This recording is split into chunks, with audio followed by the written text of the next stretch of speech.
Minister, this motion calls on the Government to declare a housing emergency. That emergency extends to student accommodation. And as was said, we're forcing students to defer courses or to live in wholly unacceptable circumstances.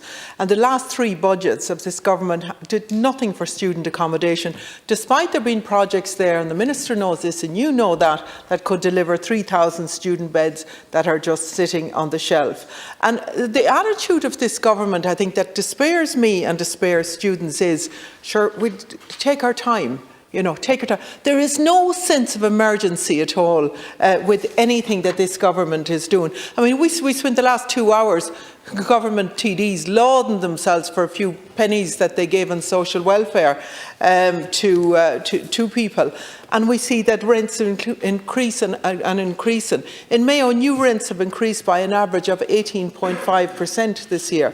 Over the last 2 years, I've repeatedly raised the need to expand rent pressure zones in Mayo, particularly in Westport. And on top of this, Mayo is left out of the affordable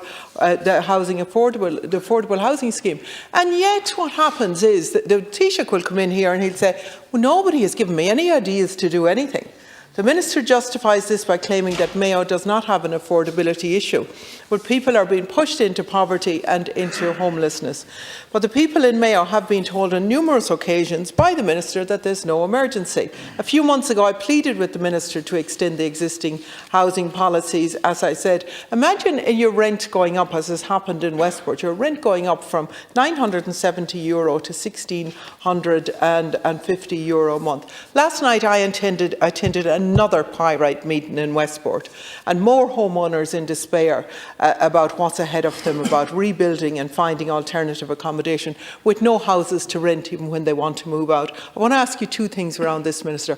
Will you give the money to Mayo County Council for them to build some modular homes in Westport to allow people to come out on a temporary basis to leave their homes so that their homes can be rebuilt, and also to be able to rent from people that they know, not necessarily landlords because there aren't any, in Westport, to do that so that they can move out of their houses. I also need to ask you for Mayo and for other counties, but particularly for Mayo, the social housing, the social houses that are impacted by pyrite. They are lying there. People are living in them and watching them falling around them, and others are vacant. They need the money to be able to get those houses fixed and sorted out, to get them rebuilt. That's all I'd say, Minister, on that. But for anybody who thinks that there isn't a housing emergency, you should come to Mayo and speak to the people there.